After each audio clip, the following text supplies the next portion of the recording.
Şimdi şey yap, o fişlerde hesaplayın. Ben bunlara gerek karıştıracağım. Çünkü bir araç yazar mı? Şimdi bir çıkar. Ne dedi? Abi bir şey isterseniz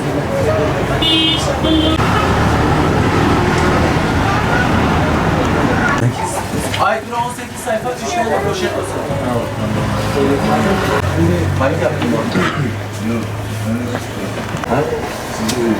Yok, o yüzlük bir şey değil. Kaleyi alıyor ben. Bakalım size de.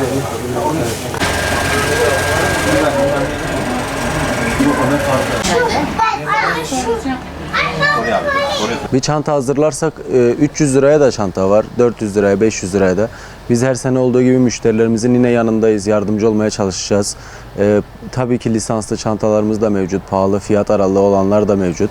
Ama uygun çantayı da getirdik müşterilerimizin hem memnuniyeti için hem ekonomik olarak cebinden durumlarını şey yapmak için, yardımcı olmak için. Ayrıca kampanyalar da yapmaya başladık. Çünkü bizi çok etkiliyor bu zincir marketler. Ürün getirmeleri, o adamların getirdiği ürün bizden kat be kat fazla olduğu için hem kalitesiz hem bizim ürünümüzü kötülemiş oluyor, hem ucuz olduğu için kanserojen madde içeriyor. Bizim getirdiklerimizin hepsini Ticaret Sanayi Bakanlığı zaten inceliyor. Çoğunun üstünde TCE ve damgalı, zaten insanlar için kanserojen madde içermiyor. Bu arada zaten 1 Eylül'de ilkokullar açılıyor, 9 Eylül'de tüm okullar açılıyor. Bizim ürünlerimiz mevcuttur elimizde tabii ki. Yetkili satıcı belgelerimiz var. Ondan sonra TC'ye gelip kontrol ediyor, Ticaret Sanayi Bakanlığı gelip kontrol ediyor. Tüm ürünlerimizin çoğunlukla üstünde fiyatları mevcut, barkod sistemi mevcut. İnsanları mağdur etmemek için, insanlara yardımcı olmak için her türlü elimizden gelen desteği sağlayacağız. Öğretmenlerin listesine göre değişiyor. Kuru boya istiyorlar, sulu boya, pastel boya isteyenler oluyor. Bunlar için de hem uygun hem orta fiyatlı hem de pahalı olmak üzere 3 çeşit ürün bulunmakta. Biz genellikle kaliteli ve uygun fiyatlı ürünler tercih ediyoruz. Hem Türk malı olsun, Türk kalkındırmak amaçlı Fatih, Mikro, ondan sonra Adel'in var, Faber'in var. Tüm fiyatlarda yardımcı olmaya çalışıyoruz. Tabii ki fiyat aralıkları değişiyor markasına, kalitesine göre. Ama ortalama bir bantta öğrenci bu yıl yapılacak bir şeyde geçen sene fiyat oranıyla listesi tabii ki her şeye zam geldiği gibi buna da zam gelecek. İnsanların bizi anlayışla karşılamasını bekliyoruz. Ya tahmini geçen yıl işte bir çanta 200 liraydı. Bu sene 300 lira. Malzeme girerse yani defterler yani 4-5 lira zam geldi. Çok bizde yani tabii ki etkiledi. Biz elimizden geldiğince yardımcı olmaya çalışıyoruz. Yani bir %30, %40 bandında bir artış mevcut. Ama o da normal zaten çünkü üreticilerimizin sanayi elektriğine %200 bir zam geldi. Onlar yansıttığı için biz de yansıtmak zorundayız. Denir yani uygun fiyatlı bir çanta 1000-1500 liraya doldurulabilir. Teşekkür ederiz yani herkes bekleriz, herkese yardımcı oluruz. Şimdi en başta bunu söyleyeyim. Çocuğun istediğini alamıyorum.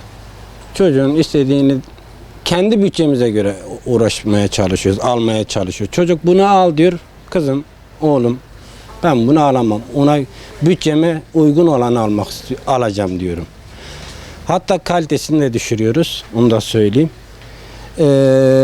Yani veli şu an çok zor durumda. Benim 3 tane çocuk var, şu an ikisi okuyor. Bir tanesi 8. sınıf ve çok önemli bir sınava girecek. Bununla çok ilgilenmem lazım. Veli olarak kendim bunu söyleyeyim. Şu an onun ihtiyaçlarını karşılamakta zorlanıyorum. Veriminde düşüş oluyor. Nasıl söyleyeyim? Biz de rahat değiliz yani. Yani çocuğa devamlı bir psikolojik baskı uyguluyoruz. Maalesef sıkıntıyı yaşıyorum. Yani bir veli olarak kendimi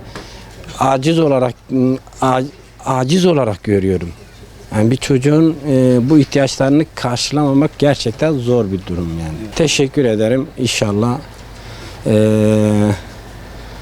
bizi duyan olur. Valla çok istediği çok şey var. Yani her istediğini alamıyorum. Bakacağız yani imkanlarımız neye yeterse gücümüz yettiğine göre. Çünkü ben mesela çocuk çok şey istiyor. Yani mesela ben kendim hep hani kaliteli malzeme istiyorum. Benim de şu an gücüm ona yetmiyor. Bakacağım işte imkanlar da çok kısıtlı.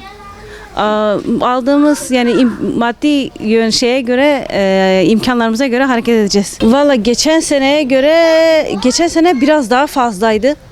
Ya bu sene de şimdi mesela biz bu sene de fazla. Yani benim gücüm yine istediğimi alamıyorum. Ama yani ben istiyorum ki her şeyin en iyisini alayım çocuklarıma.